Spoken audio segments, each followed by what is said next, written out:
తున్నాం అంటూ రాష్ట్ర ప్రభుత్వం చెప్తోంది. బనకచెర్ల ఆంధ్ర దోచుకుపోతుందని తెలంగాణ చెప్తోంది. ఇద్దరూ నాటకాలు ఆడుతున్నారని అనేక సార్లు మనం మాట్లాడుకున్నాం. అయితే ఇప్పుడు దీనికి సంబంధించి ఎవరైతే జగన్ మీదన తీవ్ర ద్వేషంతో వ్యవహరిస్తూ వచ్చినటువంటి పోలీస్ అధికారి ఏబి వెంకటేశ్వరరావు గారు ఇప్పుడు ఆలోచనా పరుల వేదికలో ఒక కీలకమైనటువంటి స్పీచ్ ఆయనతో పాటుగా పలువురు కలిసి ఇచ్చుకొచ్చారు. పోలవరం బనకచెర్ల ప్రాజెక్టుతో రాయలసీమలో కొత్తగా సాగే ఆయకట్టు ఏది ఉండదట. పైగా రాష్ట్రం కృష్ణా జలాల్లో 200 టీఎంసీల మీద హక్కు కోల్పోతుందట. ఇది మాజీ ఐపీఎస్ అధికారి ఏబి వెంకటేశ్వరరావు చేసినటువంటి ప్రకటన.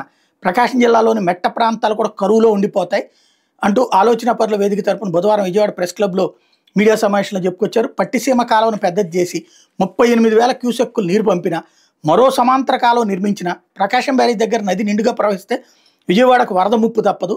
18.5 కిలోమీటర్లు వెలుగొండ సొరంగం 30 ఏళ్ల నుంచి పూర్తి చేయలేదు.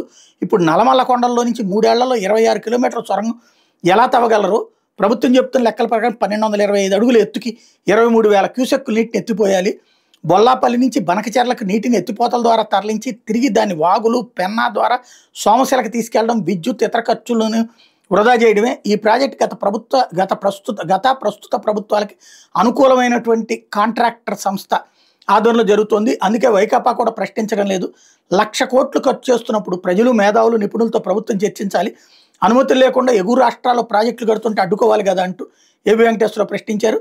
సీఎం ప్రసంగాలు 3,000 టీఎంసీల నీరు సముద్రంలోకి వెళ్తోందని చెప్తున్నారు. కానీ 500 టీఎంసీలకు మించి సముద్రంలోకి వెళ్ళడం లేదా నీటిపారుదల రంగ నిపుణులు లక్ష్మీనారాయణ చెప్పారు. అసలు నికర జలాలు ఎన్ని ఉన్నాయో ముందు నిర్ధారణ చేయాలని సూచించారు.